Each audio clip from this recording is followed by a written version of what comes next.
Hello, everybody. Cassandra Von Worsley here. So I promised yesterday that I would come into our private Facebook group this weekend and do the Facebook Live that was supposed to be done yesterday. So here I am, following through on that commitment. Welcome to Fire Your Inner Critic, Find Your Inner Badass, and finally build your business. Now, this group is an amazing group of entrepreneurs, aspiring entrepreneurs, people who have done the work of firing their inner critic, who are doing the work of firing their inner critic. And as you will learn through these FB Live trainings, it is a continual process of firing your inner critic, because guess what? Every new level of your life and business will require a new you. And because it will require a new you, hey Jess, because it will require a new you, it's going to require that you deal with your fears and you deal with your obstacles and you deal with the things that challenge you. So yesterday I was supposed to talk about what's the first step to transforming your inner critic. We've all got an inner critic. So let's start there. And the inner critic's not going away. So first thing, before we even talk about what's the first step to taking your inner critic from being the inner critic that tells you why you can't do what you want to do, why you're not equipped, why you won't make it, why you won't succeed, we don't kill or eliminate the inner critic. We are transforming that inner critic into a powerful mentor. So if you've watched any of the other trainings, you know the inner critic is just one part of our internal family system. And that one part is in its own state of dysfunction and discord, which is why it's so negative. But once we transform that inner critic into a powerful mentor, it actually becomes a part of us that is super helpful in building that business, in growing that life goal, that dream. So we want to get the inner critic from the stuck, negative, dysfunctional place that it lives right now to the place where it actually becomes a part of us that is a very powerful mentor. Now, what's the first step to doing that? First step to doing that is decide.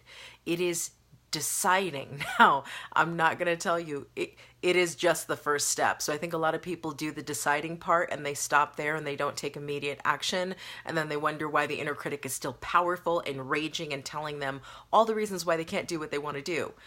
But I want to sit in today's FB Live training in this decide part, because deciding really means making an unequivocal, unwavering decision about what you will and will not do, who you will and will not be, and what you will and will not accept. And so decision, when we're transforming the inner critic, is especially when it comes to saying something like, I'm going to build a business. I'm going to build a business where I have the level of freedom I want. I have the level of control I want. I make the kind of money I want.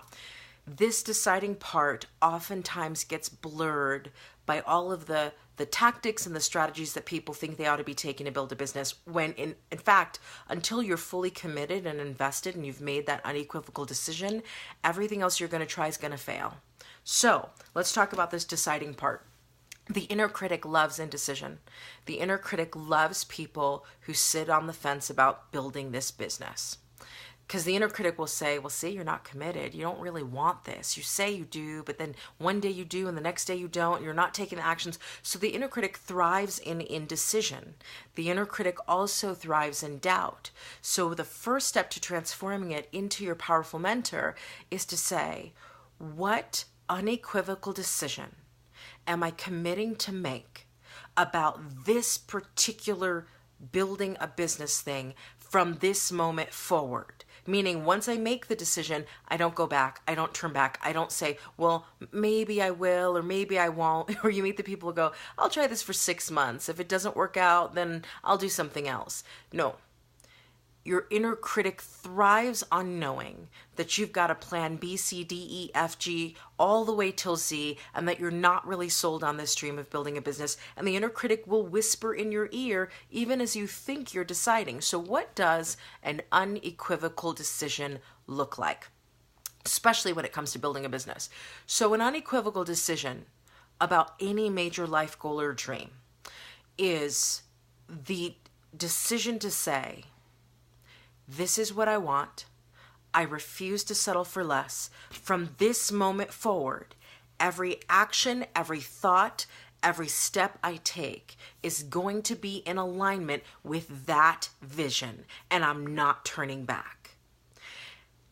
And you're going to get tested on that. You're going to get tested on that because as soon as you make that unequivocal decision, you're going to have stuff that comes up out of the woodworks, obstacles, roadblocks, setbacks. You're going to have other people's commentary and criticisms. You are going to get tested to see if the decision you made is actually an unequivocal one. But you will know pretty early on. And the thing about it is yes, you're going to have doubts after you make the decision. You're going to feel like, did I do the right thing? Is this real? Can I really do this? And the part of you that is also within you, your higher self, is the part that's got to take the lead, even while the inner critic is chirping. And your higher self has got to say, we're going all the way. We're going all the way. Like, yes, there's doubt. It's going to be in the car. Doesn't get to be in the driver's seat. Yes, there's fear. It's going to be in the car. It does not get to be in the... We're going all the way. And I'll give you an example of a scenario where I've experienced that in life. So for years, I went through infertility. For years. In my early 20s. And there was a point, really, like I went through for infertility, let's see, from about 21 to 25.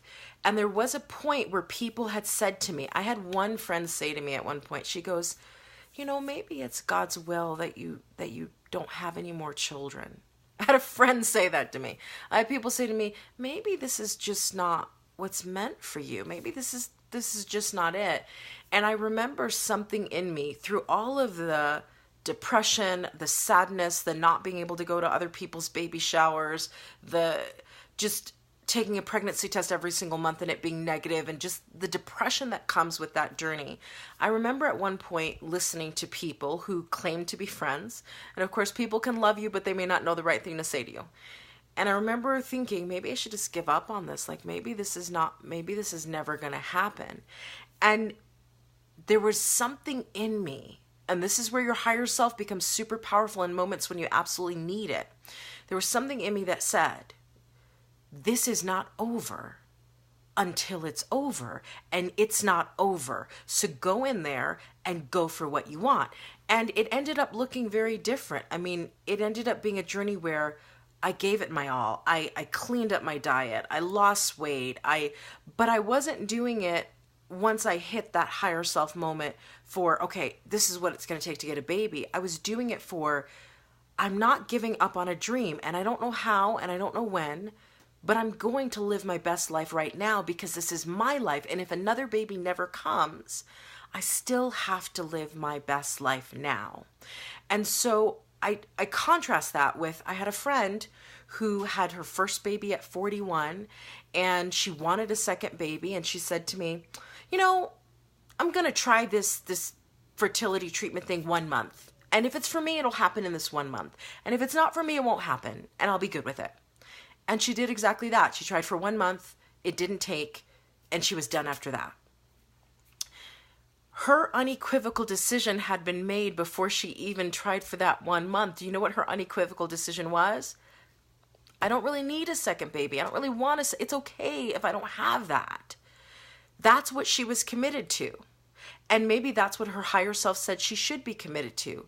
But here's the difference. When you've made an unequivocal decision, a roadblock, a setback, an obstacle, nobody, in the case of a business, nobody watching what you're doing or subscribing to your email list, or a ton of unsubscribes, or people requesting their money back, none of that changes what you do next. None of it. None of it change. It just doesn't matter. You're not going based on the temporary circumstances that you currently see. You are going based on what you know is true for you, what you know is possible for you. And you're saying, I'm not leaving until I get that. And I had a sense of that when I was dealing with infertility, and I've had a sense of that with different things. I almost didn't finish my MBA. I was 2 classes shy of being finished, doing managerial accounting, hating the heck out of it, wanting to give. But again, my higher self came in and said, you're finishing this. You're done. And once you make that unequivocal decision, that's when your inner critic becomes quieter, your higher self becomes stronger, and you start to be led by the higher self and not by the inner critic. Now, it doesn't mean the inner critic went away. It doesn't mean that the inner critic is not chirping in your ear, but it does mean that you are no longer guiding your daily actions and steps by the inner critic who thinks it's keeping you safe by telling you but you can't do that, but you don't want to do that, but if you do that, this is going to happen. Here's the thing. The first step is an unequivocal decision. And I'll tell you, you'll know whether or not you made an unequivocal decision because number one, your higher self will be speaking louder than your inner critic. Number two, no matter what setback comes up, you are moving forward every single day. You're taking a step in a direction of where you want to go. And number three, you say no to stuff that you used to think you had to say yes to. Your standards are higher. You will not accept the things you accepted before. And so how do you make the unequivocal decision? You decide what you really, really want. You decide what at 90 years old, if you looked back, you could not live with yourself for not having gone after, pursued, did, fulfilled. You take the 90-year-old rocking chair test and you look back from being 90 and you say, what is the goal or the dream that at 90, if I sit in that rocking chair and I say, I didn't give it my all, I'm going to really regret that I didn't. And then you say to yourself, because you're not 90 yet, what unequivocal decision do I need to make? And what am I committing to no matter what? And then you make the decision, you make the commitment to yourself, you promise yourself, I am not turning back on this. And then you know what? You take an immediate action in that moment. Immediate action on it. Could be small, could be big, could be massive. Massive helps a lot with momentum, but it doesn't have to be massive. And then every time the inner critic starts to get louder than the higher self, every time you start to feel uncertain, unsure, you remind yourself, you know what? When a baby learns how to walk for the first time, they're unsure. They fall. They don't know that they can do this. Any first you've ever taken, you were unsure. When you first went to college and you took a course, you're like, I don't know if I can live far away. I don't know if I can Every first, there was a lot of uncertainty. So you expect that you're going to have uncertainty with this. But then when the inner critic comes in and say, I don't know. I don't think you can hack. I don't think you can. This is what you say to the inner critic. I appreciate that you want to protect me. I appreciate that you want to save me. I'm no longer a person who needs saving. I can save myself. And you let the higher self lead. And that is where things turn around. But it all begins with that first step, which is, guess what? Unequivocal decision. It's faith. It's faith. It's unequivocal. And that's where you begin. All right, everybody. I think I'm going to change the time of these FB lives because waking up at 3:15 and doing them at 4 is not working for me. So I'm going to figure that out today. I will post the new schedule today or tomorrow, but we will still have our Monday through Friday FB lives every single week. And then of course weekends off, although today's not off because I didn't do yesterday. All right. I'll see you. Oh, and if you're watching on YouTube, I totally forgot. If you're watching on YouTube, you can join this private group, request to join at facebook.com/groups/fire your inner critic. I will see you guys on the next FB live.